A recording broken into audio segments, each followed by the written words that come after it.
Hello and welcome to the Sound on Sound podcast about electronic music and all things synth. I'm Cara C, and in this episode we're talking to Zoë Blade, and then we're joined by Nina Richards. Zoë is a musician, composer and programmer who likes to use modular gear as well as retro digital gear such as an Atari ST. We then bring in Nina to talk about their Stepper Acid, a homemade digitally controlled step sequencer that integrates well with a modular setup. Here's a taste of Zoë's music to get us started.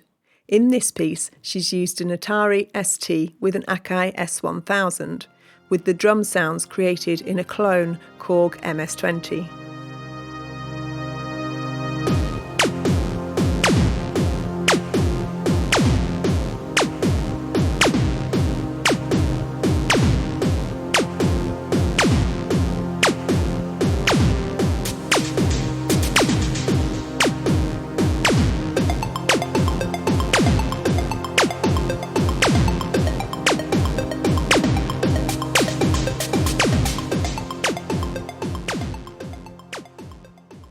Lovely to speak to you, Zoë Blade. Welcome to the Sound on Sound podcast. Hello, thank you for having me.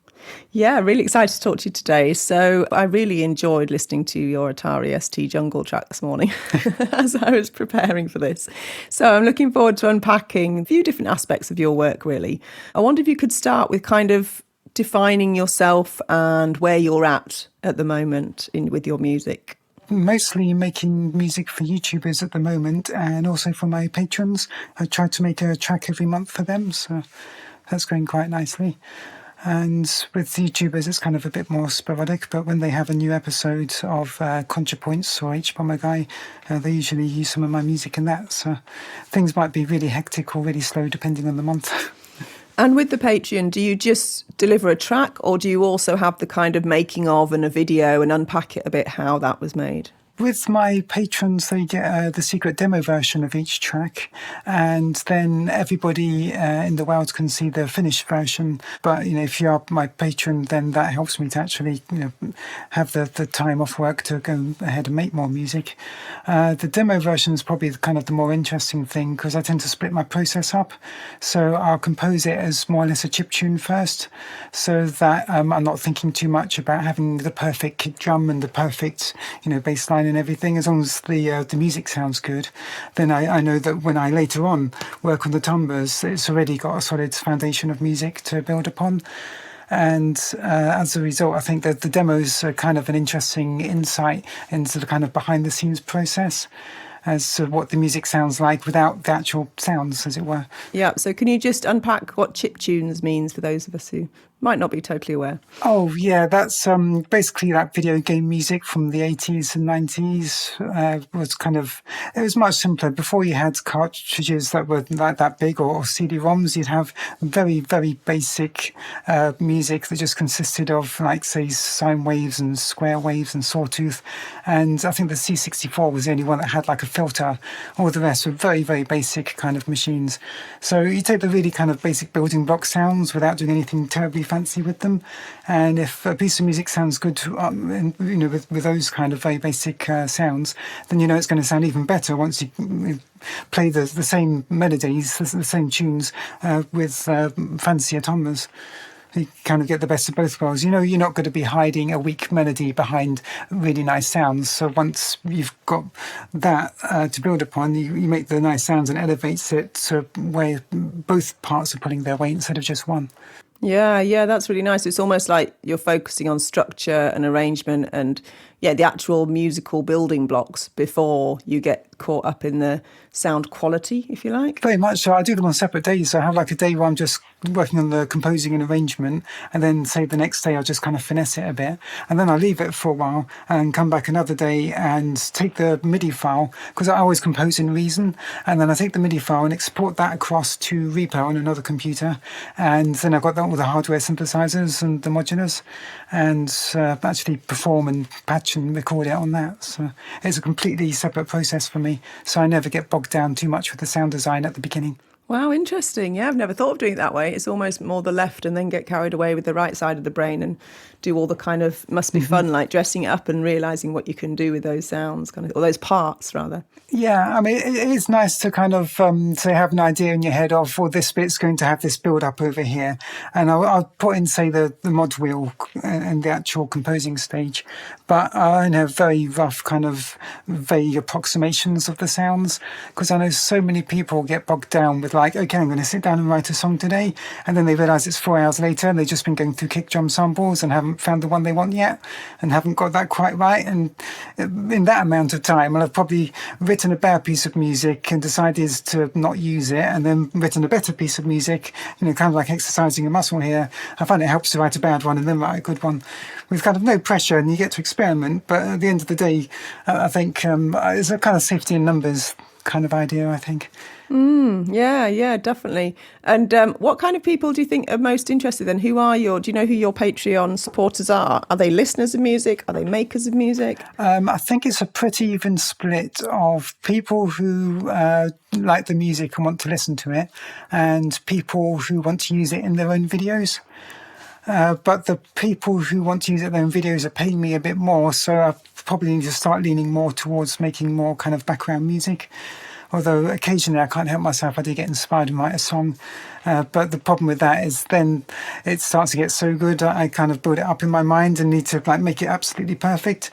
Whereas the background music, I find it's a lot easier to be relaxed, not worry too much, and just kind of, kind of bang out quite a few of them very quickly. And you can get weird and experimental and not have too much pressure. Whereas as soon as I write a kind of pop song, I'm like, oh, this really needs to be quite good now. I want to do right by it and make it as good as it can be. And then, try and actually get around to finishing it. Whereas the others, I don't worry about finishing it because, it's like a day of composing, day of recording, day of mixing, done. Yeah. Quite different processes. Yeah. Wow, cool. And in terms of I understand you're interested in reinvigorating old machines and using those and going back to older methods. Can you tell me why you've gone down this path?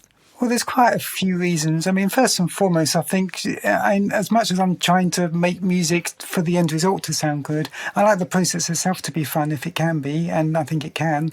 I mean, I enjoy the process of making music, and it's just more fun using the tangible hardware. Let's see, I think it started off when I got a modular synthesizer, and at that point I was a bit skeptical it was going to make much difference in terms of how it sounds. I know there's the whole analog versus digital debate. But then once I got it, it really did kind of shape my sound to the point where it kind of gave me my voice. And if you listen to the music I made before it and the music I made after I got it, it is radically different. And I think it kind of forced me to have a completely different process, because it only does one voice at a time and only one sound at a time, and you have to tear apart the patch to make the next one.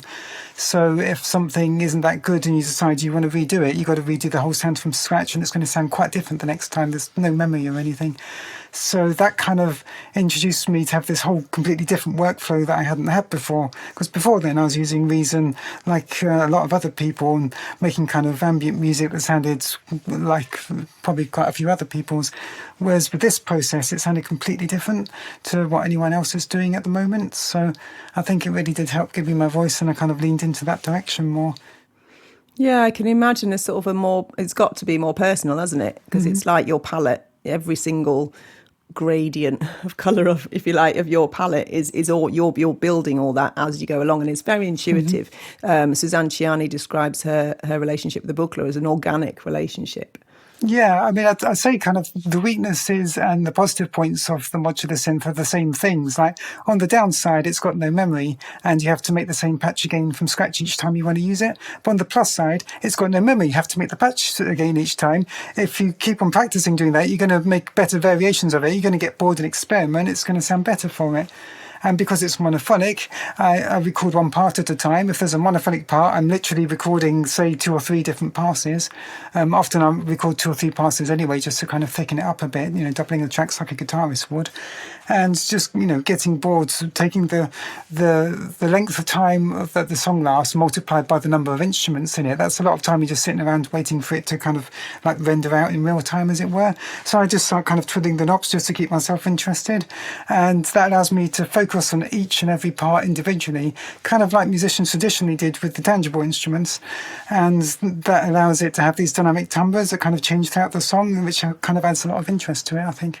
Yeah, and it must do quite a lot of the weaving before you get to the mixing stage as well then. I was working on my album last year, and I obviously, because of the increased isolation, it literally felt like I was getting into weaving all these sounds together, weaving all the parts, weaving, I'm talking more as in all the layers and the sort of to create the sound world, but it almost sounds like you're doing that during that process. It's not so much of a separate mixing process, because surely that's happening while you're putting all these parts together, if you like. Well, yeah, I kind of have to be a bit careful putting it together, because you're right. I mean, music is basically like a conversation between the different instruments, and they'll have to have like the little pauses for the other ones to kind of comment and spin it their way and everything.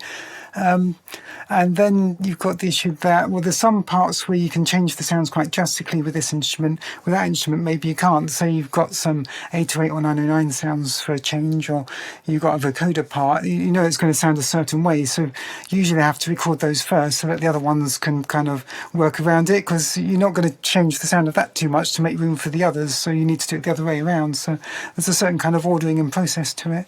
Yeah. And can you tell us about some of the sort of older machines that you've been working with? Well, yeah, after the kind of analog modular kind of drastically changed my sound, I started kind of wondering, well, what are the other instruments like?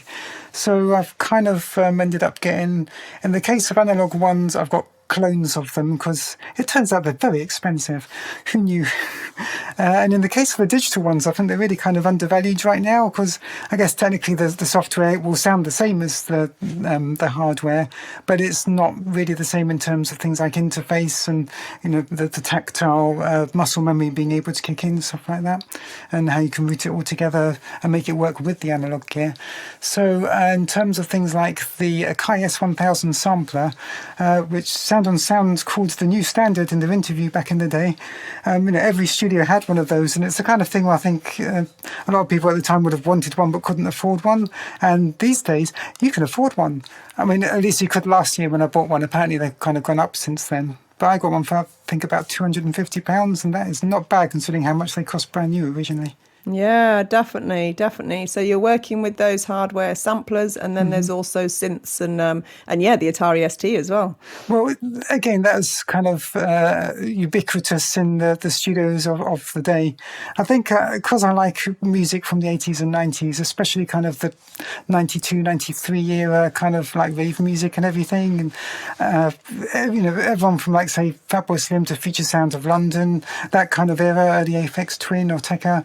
I like those kinds of sounds, and it kind of occurred to me that if you use certain equipment, it's going to affect how your music sounds. I started off using trackers back in the 90s. My music sounded very, very different using trackers to how it sounds, like, say, using Reason, which sounds quite different to the modular synthesizer and Reaper. And now I'm using samplers. It's actually kind of gone full circle and sounds like the trackers are again, because I think what I'm doing again is making the sounds first and then making the music based on the sounds. I do that with trackers, and I do that with Creator and the S1000. Whereas with the modular and the usual process I've been doing the last few years is making the music first and then making the sounds. And that encourages a quite different kind of workflow, and the music sounds very different as a result. It really surprised me how much using the S1000 and Creator sounded like my tracker music. I was really quite taken aback by that. And really great how you stretch yourself. You're not stuck in one way where it's the sounds first and the music, or the music and the sounds.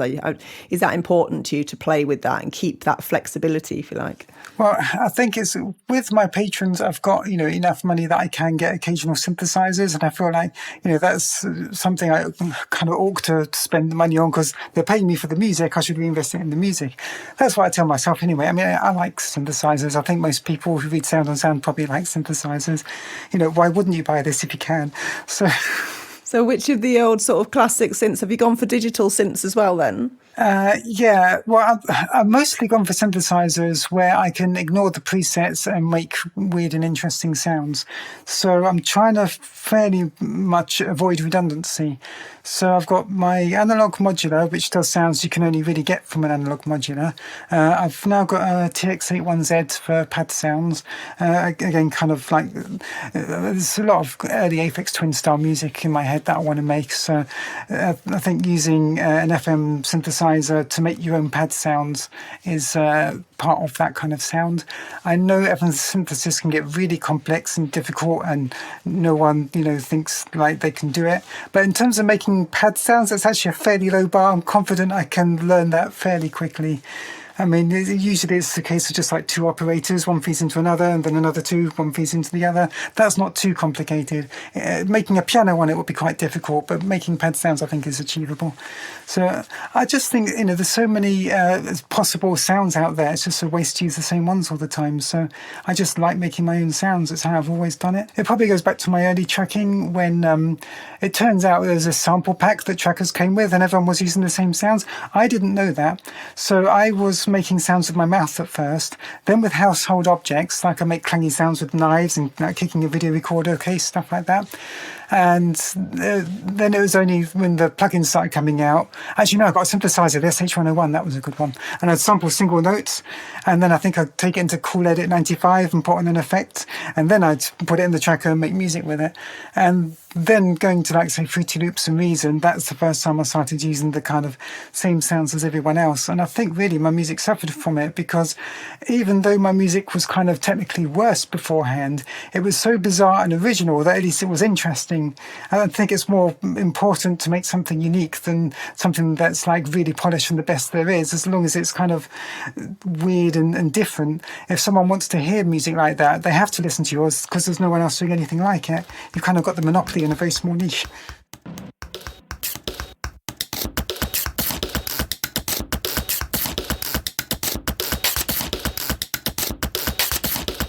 Yeah, I never really computed, dare I use that word, just how much, the tools you use and the process that kind of not dictates, but encourages or brings out of you, how that then informs your sound unconsciously, if you like. It just does, doesn't it? Of course it does. Yeah, it's not just what you can do in it, but, what's easiest to do in it and what it kind of encourages.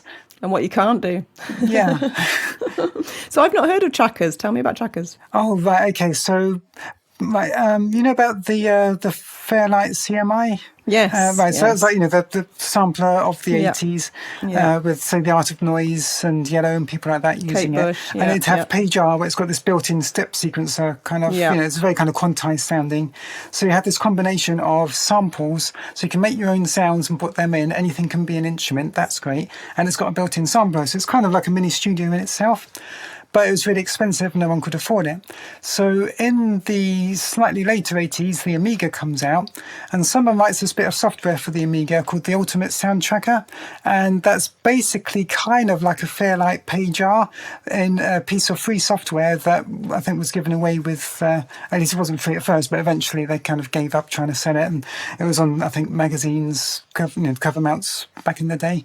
And in Europe, I don't think it was the same in America, but in Europe, there's this thriving demo scene where there are these people who started off kind of pirating software, and at the front of it, they kind of graffiti style made like a little splash page saying, hey, this is the group that did it, and it played a little tune. And in the end, they were like, the piracy is kind of boring, and the intro is the best part. So they started making these demos, which are just showing off what you can do with the computer and kind of pushing the state of the art of just writing these programs. And the music for those demos was always made in trackers. And I had this tape, this is going back, so I had a C64 at the time, and I had this compact cassette tape, audio tape of Amiga mods. So I listened to that on the hi-fi. It'd be fully stereo separated, like the Beatles tracks, where it's just, everything's either completely left or completely right. And I listened to it on headphones, like it's a terrible idea, but that's, what I do. And that's kind of, to me, that's the music I grew up with, was listening to rave music on the radio, being too young to ever having been to a rave, and listening to Amiga mods. And basically, there's, I think, why my music sounds the way it does is just a love of house music, while never having left my house to actually go to a club and hear it in its proper context, never having done any of these drugs which give it its proper context. So I've got this kind of weird outsider's point of view of music that I love, which is inextricably wound up with this culture I'm not a part of. Yeah, but you're also very tuned into the tech behind it. And part of it anyway, in your own kind of way. Yeah, I mean, I've read up about it. I mean, in a cerebral sense, I know all about kind of the context of it, but I never actually, I was too young to have actually been involved in the scene at the time. Even when I was making mods and shared them with people, it's not like they sounded anything like anyone else's mods, because I was making them with household objects, not with samples of real instruments. So everyone else was using like samples of like the D50 and DX7 and everything. And I was using like, well, I got a drumstick, so I'm going to hit my pillow with it. That's the kick drum. I'm going to hit the wardrobe door. That's the snare drum. And it was not sounding like anyone else's music. And so people, had it in their head. Oh, you were one of those Demosceners. Like, no one knew of my stuff. I was on the fringe.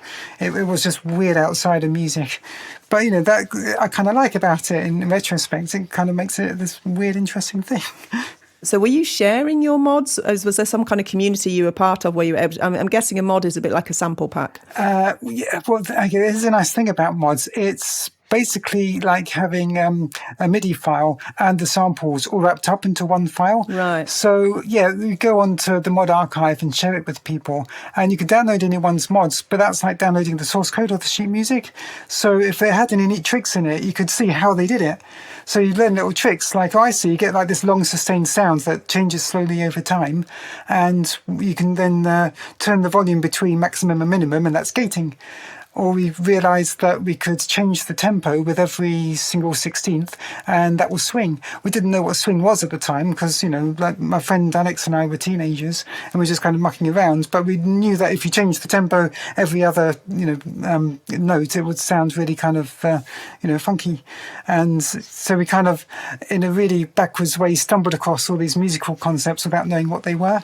So. Yeah, and it's almost via application, isn't it? And so is there any kind of contemporary equivalent to mods now?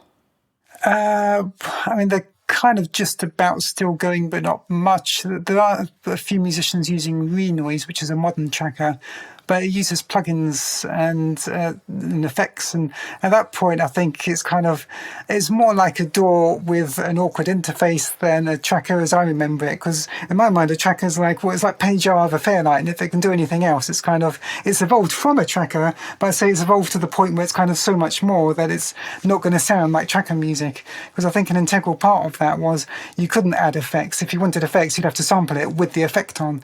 So then when you're playing the note, different notes for the same sample, the delay is going to change with it, or the reverb is going to change with it, and that's an integral part of its weird, bad but quirky and fun sound. Excellent. Do you perform live? Not with often. all that kit? No. Yeah. Very rarely with Nina we'll team up and perform live as BitLoader. Like Nina makes her own music, I make my own music. We keep meaning to make music together and don't. But live, we've only really performed together, which is a kind of odd way around to doing it, but that's kind of how we've ended up doing it. Which usually involves we take loops of her music, loops of my music, put them in Ableton Live, which I otherwise don't use.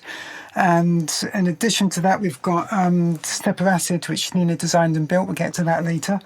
And we'll be playing Stepper Acid live and kind of noodling around to the cut-off point. It does like 303 type sounds, so we'll be doing kind of live acid lines over the top of queuing up and muting and unmuting various loops of the music that we've made, because you can't really do much with the modular live and have it sound that inspiring. If you're going for more kind of melodic music like we do, you can't really have much of a structure there. We tried it once or twice, just the modular stuff on its own with Stepper Acid, and it's like one piece of acid house that lasts 40 minutes and slowly evolves, and that wasn't really too interesting to most people, it turns out. Who knew? It worked out much better when we took our best music that we've written before and kind of worked out how to make essentially like a DJ set that happens to be our own music. That worked much better. But it's just finding the time, because, that involves rehearsing and then actually, going out and setting it all up and doing the gig and coming back. That takes quite a few days, including rehearsals. And we're so in demand, both of us, to make music for YouTubers and for our patrons. And we both still have day jobs. That doesn't help. We're quite busy these days. Plus, Nina's, making and building Stepper Acids that, people keep on buying. Well, I think this is a really nice point at which to bring Nina in. So, hello, Nina. Hello, thank you. And yeah, thanks for having me. So, yes, Zoe was just mentioning your Stepper Acid that you've both made together. And I wondered if you could, tell us a bit about your creations. So it's quite an interesting sort of story how that started, because it was sort of about, I guess it was about probably 10 years ago now when It was a while back now, yeah. you were getting into modular synths, and You were getting into electronics. it so happens I was like sort of getting into like little Arduinos and all that sort of thing, which I did many years ago, but then sort of moved more into software side of things. And you got a modular synth, and I was a bit concerned that what your music was just suddenly going to turn into this modular sort of vacuum. Yeah. There's a lot of people, we lost a lot of good musicians to modular synthesizers. You just don't hear from them again. They don't make music anymore. They just stay in their room. They won't come out. Yeah, exactly. So I was a bit worried about that. But then when you got it and I heard it, I thought, this sounds really good. But You can make melodies with them. I want to use a sequencer with it that's like some of the normal 8-step sequences, and the sort of acid sequencing was what appealed the most, I think. Because I was always making the music in the DAW, copying the MIDI file across and then outputting the MIDI. You want to do it all at once, don't you, I think? Yeah. You actually play the synthesizer like it's an instrument or something. Yeah, because I sort of have a very different approach to you, because you tend to take the melodies and things like that first and then apply it to the synthesizer later, where I tend to start the other way around. I like to get a nice sound, and then I'll evolve that sound, work out which sounds go with it. So it's a very different approach. And so for my sort of, to be able to make use of a modular, I needed a sequencer on hand that could work that way. And that's where it sort of came from. Plus, I wanted to make acid lines on my synthesizer. So, I wanted to have, say, some notes accented, some notes not. And I wanted to be able to slide, so I could do portamento on some notes and not others. And I remember asking you, hey, Nina, you're getting into electronics right now. So how difficult would it be to make a step sequencer like on the 303? That wouldn't be that difficult, would it? Surely, how long could that possibly take? And how long did it take? A few years. It was about... It's a really strange sort of timeline, actually, because we were messing about with it for, I would say, probably maybe a year or so. And then we had like this weird prototype that we knocked together, and it was the first set of PCBs I got made. I had to learn how to do PCB CAD and all that sort of thing to get it together. I remember you etching circuit boards in the sink. You put the thing on the box. Yeah. You draw on the circuit. The very first one was done with one of those UV exposure PCB things, drilled all the holes, did all of that sort of stuff. And then I realised that it was going to be just too complicated. I had to buy some very expensive software and learn how to design an actual PCB. At some point, I think, when you start etching circuitry, you realise you've gone a level too deep as a musician. You've kind of gone a bit far out of the original project goal of write a song. Yeah, that's true. But I kind of, at the time, it was a very different thing, I guess, making the sequencer to making music. Yeah. And it was only really when, I suppose, we had a bit more space, we moved, and I had a bit more space to work on, that sort of thing, that it came together very quickly, actually. It went from like being a load of bits and pieces that were thrown together to like a polished product in like, it was only a few months, wasn't it? Yeah, it wasn't that long once we had a bigger place and we could actually have multiple things out at once. We didn't need to put the circuitry away in order to do our day jobs, for instance. Exactly. That was slowing us down quite a lot in the beginning. Yeah. Yeah. And in terms of like the research, did you study other schematics or other kind of circuitry from other instruments in order to be able to build both of your machines, really, both the acids sequencer and the drum machine? Not really, actually. I mean, we have looked at them, but we didn't really base anything on them, as it were. The only sort of classic thing that we wanted to keep was the slide from the 303, because it works in a slightly weird way that other things don't. And it turns out that. Tell us how it works. Oh, okay. It's a very, very simple slew limiter, so it's just literally a capacitor and a resistor. And on the original 303, this was fixed, but I changed it so that we could modify Variable slew, right? Yeah, so variable slew on the which is the slide. And the reason it's weird is because the state of it in one note affects the state of it in the next note, depending on how fast things are moving and all sorts of variables. So you can get sort of uniquely 303 slides in a way that you can't do with a normal portamento, if that makes sense. And it turns out that is half the battle when it comes to replicating that sound, is that particular slide versus the actual sound itself, which it turns out you can use. Most filters can sound very acidy if sequenced in that way. Well, by making the sequencer, we're able to kind of separate the two because it's modular. So it's got a CV and gate output. It's already doing the sliding, so you don't need another module for that. It's all self-contained. So you send the CV and gate to any synthesizer with those inputs, you can now make acid lines on it. So we're trying out kind of MS-20 acid, 101 acid, that kind of thing.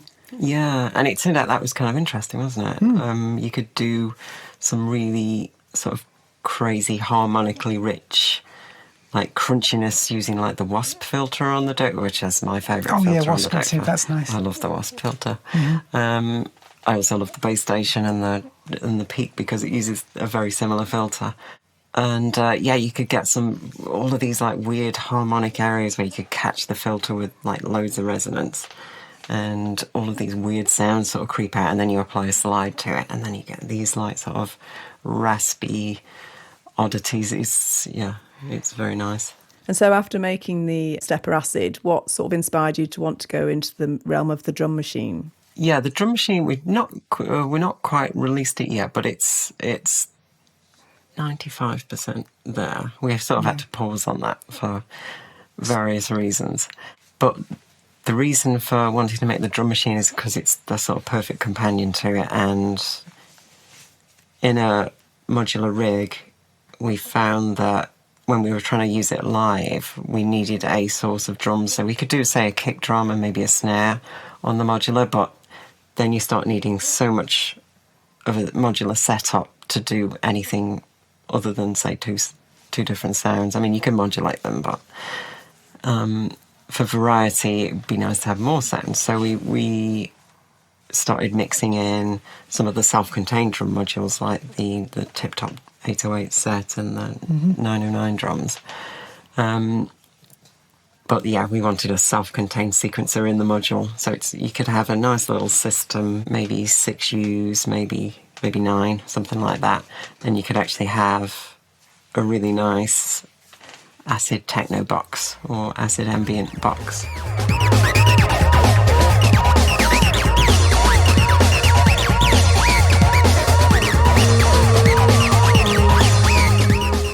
Well, that reminds me of going way back to, Peter Zinoviev and his VCS3 arriving with Delia Derbyshire and David Vorhaus with the bottle of champagne. It's like the early days of actually that personal. Do you enjoy that personal connection with the people that you're selling your instruments to? Yeah. I mean, it's been really lovely to a lot of the people we've sold them to, we've met, including some quite famous people. Some of them we didn't recognise. Some of them we didn't recognise. We shall not name them. It should have done. Or should have done. Very much yes. so. I was talking to somebody for a good half an hour, not knowing who they were. I think on more than one occasion. Yeah, it's been really nice. I mean, because I'd literally have to hand assemble every single one of them. So it's not like they're quick to knock out, as it were. And the downside to that is I get a little bit obsessed with making sure they're all as, up to scratch before they go out. They all get tested. They all get tested in a full system to make sure everything's good. And so every part, every LED, everything has been hand soldered on those things, even the surface mount parts. Wow. Which a lot of people, as soon as I say that, they're like, really? It's like, yeah. We use like a laser stencil and some solder paste, and in the garage there are 2 reflow ovens for baking the boards, and a little sort of semi-DIY controller system for doing the reflow temperatures. I was saying reflow oven, it's like a repurposed Argos toaster. Yeah, it's the high quality model though, it's not your cheap one. I don't want it to seem like we're too lavish here. Yeah, but in a way that makes me think that's possibly one of the most ethically made synthesizers that there is, or sequences there are, because one of the problems I have is knowing that, out there somewhere there's, all those usually women on production lines that are getting paid next to nothing for us to be able to make our music. And yet, hopefully, as long as you're getting more than a penny an hour or whatever, then hopefully it makes sense, that in that sense it's quite ethical, isn't it? We're cutting out the middleman. Nina pays herself next to nothing. Yeah, I was just thinking that. Probably not ethical for you, but it's ethical for the rest of us. It's definitely a bit of a labour of love, I suppose, rather than... I don't think I'd be doing it if I didn't enjoy it as well. Yeah. I think Peter Snovlia said a similar thing. Or if we weren't going to use them ourselves, because, we want it for ourselves, first and foremost. Because there's a whole other side which obviously you don't see as well, like sourcing the parts, maintaining the bills of materials and all that sort of thing. And it can be days of admin just to get parts. And then you've got to catalogue them, make sure they're all in before... Because you can't start a run with SMD parts unless you've got them all. And if you find out mid-run that you were missing a part, kind of stuffed. Stuffed. That's the word we're using. And that has happened, I think, once I ran out and I was missing about 10 parts, something like that. So I had to very carefully use like a cotton bud and wipe off those bits of solder paste from the board for that one part, reflow it, and then reflow the other part by hand later when I could get some. But yeah. And this is all you, I want to point out, because people think it's entirely us as a joint thing. Really, my contribution is the firmware, and even then I think you help me with the trickier parts. Like, I wrote most of the firmware like a contractor might, and the rest is just you. Well, it's definitely a joint effort, but having it's good in terms of firmware to have a joint effort because we're both familiar with how we want it to sound and the techniques and, all the various timings and stuff that we had to use in the firmware. Well, that and you're super busy, and because I'm also a programmer as well as you, that's something I can actually contribute to. Whereas I don't know much about the electronic side of it at all, so I can't really help you with that. And people assume I know about the electronics, but I really don't. And I suppose... It kind of helps that we both knew a bit of C programming language when we were making it, so it wasn't that much of a jump to start learning some of the intricacies of like registers and timing controllers and interrupts and things like that. I find it easier to do it at the lower level with complete control of the hardware over having to try and get libraries working, which for some reason never works for me. Is it exclusively the modular community that are interested in this, or have you found that it sort of expands beyond that? It's mostly the modular community, although we do know people that have got systems that have, like, say, a Stepper Acid plus the... Zoxhart or M303? Yeah, the Zoxhart or the M303, which is basically a self-contained 303 voice, so that includes the oscillator, filter, envelopes and all that sort of thing in one voice. So they're using Stepper Acid just has a better sequencer than the original TB303, which is notoriously... fiddly to program. So our module's just the sequencer, and the other ones you can get everything but the sequencer, so they pair very nicely together, and they sound just like a TB303, only they're easier to program, and they have swing, and the buttons don't stick because they're not like 30 years old, 40 years old now. I'm old. and there's also the nice thing when you do that is that you can add in like one or two modules, and then you've got another bit of modulation you can work into that voice, which is quite interesting. Yeah, so you've already started to touch upon, and my next question was going to be why would people want to invest in what you've got? How is it better, in your opinion, than what's already out there, if you like, off the production lines? So one of the things and one of the reasons it took us so long to make in the first place is like every time we made a new sort of prototype, I would test it out and I would want it to like achieve some level of flow using it so that you can just sort of get lost in the actual process. And one of the keys to doing that was to make it so that you could play the notes in live as it's running, which the original didn't do. So you could on ours you can hold down a note and it'll fill up all 16 slots, which it turns out when you're making an acid line, that's a good way to start an acid line, just have the same note playing over and over again.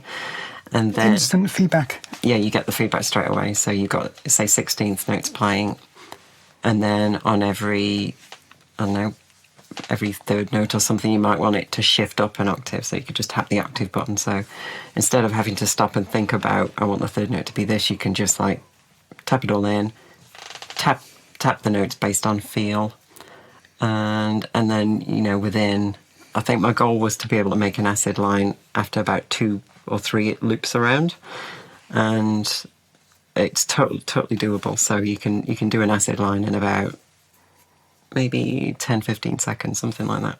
Yeah, I love the Theory 3, but it's very much designed with the idea that you would know what the melody was before you turn it on, and then it's a case of telling it what your melody is. Whereas with ours, you can kind of organically discover and find, tweak and evolve your melody live in such a way that you can do it in front of an audience and it will sound good as you're building it up even. Yeah, so that was the key, so that you could use it in a live scenario, start from nothing, so you don't need to have anything pre-programmed. You can still have some pre-programmed as a fallback, but I quite like starting with nothing, because at the time it's just, the beat's going.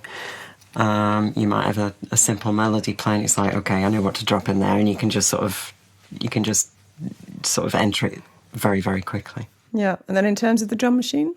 So that's kind of similar. So we've taken the same approach to the live programming on that. So you can enter in notes, you can do like ratchet, similar to, repeating notes and having note go multiple times, different polymeters. Yeah. That took a while to implement, I believe. Yeah, polymeters on a per part basis, wasn't it? So so you can have like your kick drum and your snare drum and your hi-hat can all have different pattern lengths and go in and out of phase with each other. Which is kind of neat. And building up individual patterns into a longer set of patterns. We wanted to make that super easy, so that's like a 2-button combo now on Stepper drum, rather than dialing in a song one pattern at a time. It's just super quick to do. Yeah, so it's mostly in the same vein. We wanted them to very much be they of a family. Yeah. Sounds fantastic. Cool. And do you have any burning new devices in your head that you'd love to realise, if you can share them? Yeah, I mean, we have lists. It's just finding the time. Yeah. I mean, we're struggling to actually get the second one out there at the moment. So it's pretty much been finished for like a year. We've had quite a few ideas. We wanted to make a nice oscillator for a while. The idea with that would be that instead of it being like a fully analog one, my idea was always to try and make something that sounds analog but is reliable, because that's the one thing that I found modulars that you have to be really careful of. It's like you need 20 minutes for that thing to warm up before it's going to hold any note, consistently.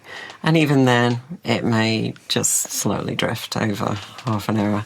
There have been several occasions where I've had to tune oscillators mid-gig, which is not fun. And then, one of the ideas I had was to make a digital oscillator that sounds analog or can be analog by having analog sources of, how do we put it, rigidly defined areas of doubt and uncertainty, to quote Douglas Adams. So you could get it to float away, but I think crucially from an analog signal source. So you could be relying on, say, the how a resistor changes slightly with temperature and all that sort of thing. But that would then nudge the oscillator out of tune by a very small amount, but organically rather than in any sort of algorithmic way.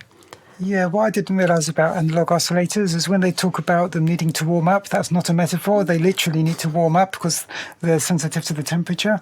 And rather naively, when I made my first album with the modular synthesizer, Blast Off with Doggy Dogster, I wasn't aware at the time that you needed to tune it. So it turned out, I found out the hard way when I tried to add strings to one track, and I had these samples of strings I was getting in there, and it sounded out of tune. And then I realised that the whole song was in the key of something like F#1/2. So I had to kind of offset, the tuning of the samples to get it to match.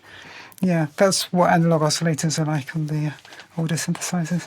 Brilliant. Oh, that's fantastic. It's really exciting to hear about your work, both creatively and technically. And yeah, all the best with your creations, musical and machine-wise. Thank you very much. Thank you for listening, and be sure to check out the show notes for further information, as well as links and details of other episodes in the electronic music series. And just before you go, let me point you to soundonsound.com/podcasts so you can check out what's on our other channels. This has been a Cara C production for Sound on Sound.